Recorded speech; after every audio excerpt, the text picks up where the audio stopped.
নদীর উপর দিয়ে প্রায় 1.5 কিলোমিটারের দীর্ঘ একটা সেতু। রাজ্যে পালাবদলের পর মুখ্যমন্ত্রী মমতা বন্দ্যোপাধ্যায়ের উদ্যোগে রাজ্য সরকারের প্রচেষ্টায় শুধু দুটো জেলাকে যে সংযোগ করেছে তা নয়, দুটি রাজ্যের মধ্যে যোগাযোগ স্থাপন করেছে, বাড়িয়েছে অর্থনৈতিক ভিত্তি। যোগাযোগ স্থাপনে মনোন্নয়ন হয়েছে আর্থ সামাজিকতায়, স্বাস্থ্য এবং শিক্ষায়। তবে মনে করা হয় পশ্চিমবঙ্গের দীর্ঘতম সেতু এটি। তবে জানেন কোথায় রয়েছে এত দীর্ঘ একটি সেতু? কখনো গিয়েছেন সেখানে? সেতুর উপর দাঁড়িয়ে উপভোগ করেছেন নদীর সৌন্দর্য? তবে জেনে নিন এত দীর্ঘ একটি সেতু তৈরি করার কারণ। কেন প্রয়োজন হয়ে পড়ল এত দীর্ঘ একটি সেতু? জঙ্গলকন্যা সেতুর ইতিহাস হলো 1995 সালের 12ই মে প্রথমে সুবর্ণরেখা নদীর উপরে সেই সময়ের বামফ্রন্ট সরকার ফেয়ার ওয়েদার ব্রিজ তৈরি করেছিল, কিন্তু সেটা প্রত্যেক বছর তৈরি করতে, মেরামত করতে খরচ হতো প্রায় 50 লক্ষ টাকা করে।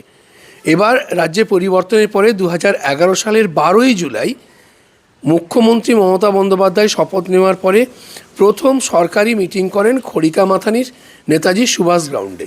সেখানে দাঁড়িয়ে তিনি সিদ্ধান্ত নেন যে এলাকার মানুষের কথা মেনে তিনি সুবর্ণরেখা নদীর উপর একটি সেতু নির্মাণ করবেন। সেই সেতু নির্মাণের কাজ শুরু হয়েছিল 2012 সালে এবং 2016 সালের ফেব্রুয়ারি মাস, অর্থাৎ 2016 সালের বিধানসভা নির্বাচনের আগে, ঠিক সরস্বতী পুজোর আগের দিনই জঙ্গলকন্যা সেতুর উদ্বোধন করেছিলেন মুখ্যমন্ত্রী নিজে। পশ্চিমবঙ্গের অন্যতম দীর্ঘ সেতু জঙ্গলকন্যা, যা ভস্রা সেতু হিসেবেও পরিচিত জনমুখে। পশ্চিম মেদিনীপুর জেলার কেশিয়ারি ব্লক এবং ঝাড়গ্রাম জেলার নয়াগ্রাম ব্লকের মধ্যে সুবর্ণরেখা নদীর উপর তৈরি এই দীর্ঘ সেতু জঙ্গলকন্যা 2016 সালে ফেব্রুয়ারি মাসে রাজ্যের মুখ্যমন্ত্রী মমতা বন্দ্যোপাধ্যায়ের হাত ধরে উদ্বোধন হয় সেতুটি, যা বদলে দিয়েছে দুই জেলার আর্থ-সামাজিক পরিস্থিতি। শুধু তাই নয়, বাংলার সঙ্গে যোগাযোগ স্থাপন করেছে ওড়িশা রাজ্যের। সকলে মনে করেন রাজ্যে পালাবদলের পর এক অন্যতম ঐতিহাসিক সিদ্ধান্ত রাজ্য সরকারের। গবেষকরা জানিয়েছেন জঙ্গলমহলের এক প্রধান নদী সুবর্ণরেখা, যা ঝাড়গ্রাম, পশ্চিম মেদিনীপুর এবং ওড়িশা দিয়ে প্রবাহিত হয়েছে।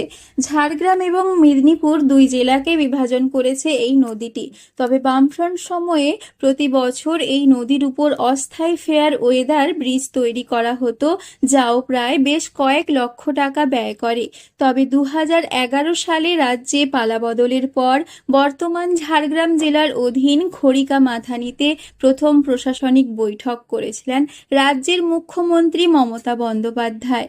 সেখানেই সিদ্ধান্ত হয় সুবর্ণরেখা নদীর উপর তৈরি হবে সেতু। সেই মতো অর্থ বরাদ্দ হওয়ার পর সেতু নির্মাণ শুরু হয়। 2016 সালে মুখ্যমন্ত্রীর হাত ধরে শুরু হয় জঙ্গলকন্যা সেতুর পথ চলা। জানা যায় প্রায় 1.5 কিলোমিটার দীর্ঘ এই সেতু, একটি লেন, উভয়মুখী যান চলাচল। তবে মনে করা হয় পশ্চিমবঙ্গের এক দীর্ঘতম সেতু এটি। অসংখ্য হাজার হাজার মানুষ উপকৃত হয়েছেন, শুধু তাই নয়, আর্থিক সমৃদ্ধি এসছে সুবর্ণরেখার দুই পারের। সবচেয়ে বড় কথা হলো এই ব্রিজ তৈরি হওয়ার ফলে পশ্চিমবঙ্গের সঙ্গে উড়িষ্যার বিভিন্ন জনপদের দূরত্ব একেবারে কমে গেল।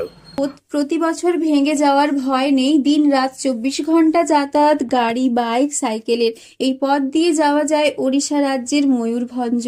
যোগাযোগ স্থাপন হয়েছে পশ্চিম মেদিনীপুর এবং ঝাড়গ্রাম জেলার। স্বাভাবিকভাবে একদিকে যেমন চিকিৎসা ক্ষেত্রে সহযোগিতা হয়েছে, তেমনি জঙ্গলমহলে বেড়েছে উন্নয়ন। স্বাভাবিকভাবে মুখ্যমন্ত্রী হিসেবে নির্বাচিত হওয়ার পর মমতা বন্দ্যোপাধ্যায়ের এক ঐতিহাসিক সিদ্ধান্ত জঙ্গলকন্যা সেতু।